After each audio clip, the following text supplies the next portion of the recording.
Pension वारो कारो कानून पेंशन जो कारो कानून उस्ताद इत्तेहाद सिंध मुलाजिम इत्तेहाद धोती कोटा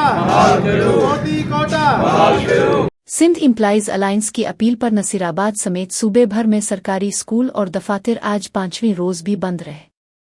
एहतजाज की क़ियादत साईं अहमद अली वाहोचो, अब्दुलवैब बरोही, मशूक अली बादा और अब्दुल हक कानलो कर रहे हैं।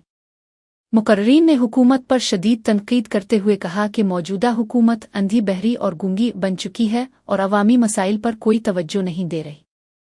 उन्होंने इल्ज़ाम लगाया कि काला कानून नाफिज करने वाले हुक्मरान चाहते हैं कि सिंध की तालीम पीछे रह जाए और गरीब व मस्कीन बच्चों को तालीम से महरूम किया जाए।